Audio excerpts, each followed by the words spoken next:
ধনু রাশির জাতক জাতিকাদের যদি কথা বলি, আপনাদের ঢাইয়া চলছে, চতুর্থ ঢাইয়া। অনেক রকম মুষ্টি, পরেশানি, মেন্টাল স্ট্রেস, প্রত্যেক কার্যে বিলম্ব, সুখের কমে আমি বলবো না, সুখটা অনুভব করতে পারছেন না, এরকম মেন্টাল পরিস্থিতি। এসব জিনিসগুলো আপনারা অলরেডি ফেস করছেন। বক্রের সঙ্গে কি এটা আরো বৃদ্ধি করবে না রিল্যাক্স করবে?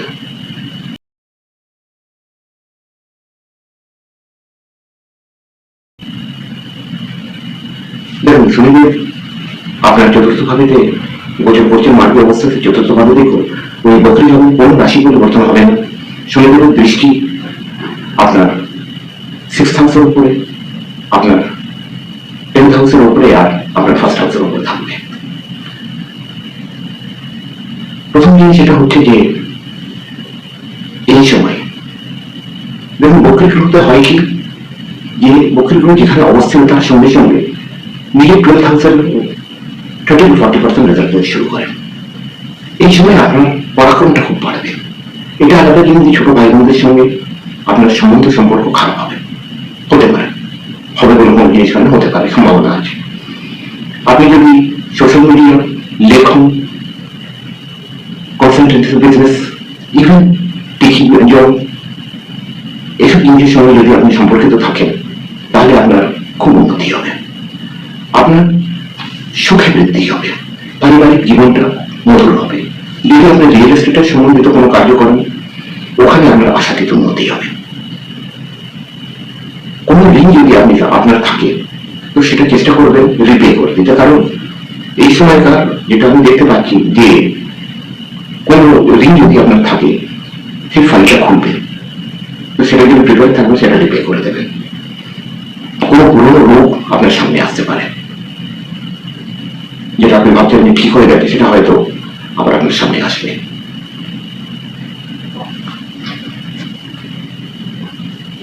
হ্যাঁ, একটা কথা আমরা বলে দিই, এই সময় কোনো নতুন লোন নেবেন না, কাউকে লোন দেবেন না, আর তার সঙ্গে সঙ্গে কারোর গ্যারান্টার হবেন না, কাউকে লোন নিতে সাহায্য করবেন না, যে কোনো রকমের গ্যারান্টার হবেন না, লোন নিতে কাউকে সাহায্য করবেন। এটা যদি আপনি করেন, তাহলে আগে মুশকিলে পড়বেন। তো এই জিনিসটার সতর্কতাটা বিশেষভাবে খেয়াল রাখবেন। এই সময় কোনো পরিবর্তন করবেন না। এটা আপনার মাথায় আসতে পারে, চাকরিটা এইখানে চাকরিটা ছেড়ে দিয়ে অন্য জায়গায় আপনি অ্যাপ্লাই করে অন্য জায়গায় চাকরি ধরে নিন, এই জিনিসটা করবেন না, এটা মুশকিল হবে। এখন আপনি নিজের কর্তব্য করুন, যে রেজাল্ট বলবো না, যে প্রাইস, সেটা আপনি শুনে মাটি হওয়ার পরে পাবেন। হ্যাঁ, আর এইরকম হতে পারে যে বক্রী গ্রহের একটা টেন্ডেন্সি হয় যে পুরো জিনিসটাকে সামনে নিয়ে আসা।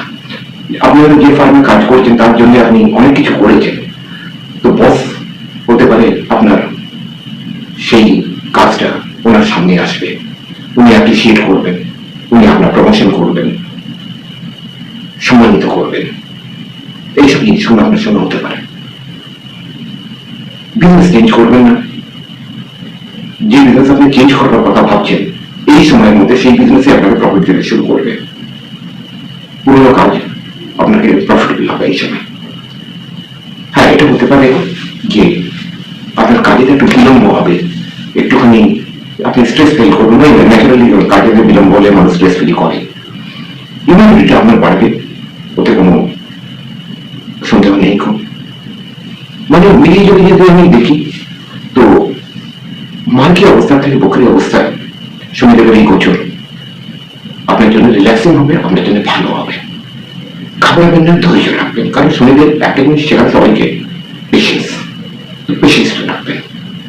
যদি সতর্কতার কথা বলি, তো অসহায় বর্গ, গরিব লোক, আপনার অধীনস্থ কর্মচারী, আপনার বাড়িতে যারা কাজ করছে, কোনোভাবে তাদের লাঞ্ছিত করবেন না, কোনো কটুকথা তাদের বলবেন না, তাদের মনে কোনো দুঃখ দেবেন না, আর কারণ হক মারবেন না। জানিত অবস্থায় কিংবা অজানিত অবস্থায় যেন কারোর সঙ্গে কোনো বিশ্বাসঘাতকতা না হয়ে যায়, এই জিনিসটার বিশেষ খেয়াল রাখবেন। আর যতদূর সম্ভব সত্যি কথা বলবেন এই সময়। বলাবলি বলা উচিত, কিন্তু ভাই এই সময় বিশেষ করে সত্যি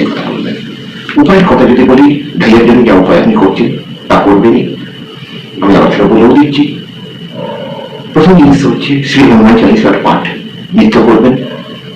মঙ্গলবার শনিবার শ্রী হনুমানজির দর্শন করুন, মন্দিরে গিয়ে ওনাকে নৈবেদ্য অর্পণ করুন, ওনার শ্রীচরণের সিঁদুর নিজের মাথায় লাগান। শনিদেবের দর্শন করুন শনিবারের দিনেতে। পিপল বৃক্ষ জড়াইতে জল অর্পণ করুন। শনিবার সন্ধ্যাকালে পিপল বৃক্ষর নিচে দীপ প্রচলিত করুন। এতে আপনার খুব কল্যাণ হবে। আর যদি মনে করেন যে আপনার কিছু সমস্যা বাড়ছে, মুশকিল বাড়ছে, তাহলে জলেতে কালো তিল মিশিয়ে ভগবান শিবের অভিষেক করুন, তারপরে সাদা জল দিয়ে অভিষেক করে দিন। এতে আপনার খুব কল্যাণ হবে, খুব মানসিক শান্তি আপনি পাবেন এতে। আর বাধা বিপত্তি এবং আজকে যে সমস্যা আসছে তার থেকে মুক্ত হবে, তার সমাধান হবে। আজকের জন্য এখান অব্দি ঈশ্বরের কাছে প্রার্থনা করছি আপনাদের সময় খুব শুভ হোক, আপনারা প্রত্যেক কাজে সাফল্য আর লাভ অর্জন করুন। আর ভাই যদি ভিডিও ভালো লেগে থাকে তাহলে চ্যানেল সাবস্ক্রাইব করবেন আর ভিডিওটা লাইক করবেন। নেক্সট ভিডিওতে আবার আপনাদের সঙ্গে দেখা হবে, তখনকার আবার নতুন কোনো বিষয় নিয়ে কথা বলবো।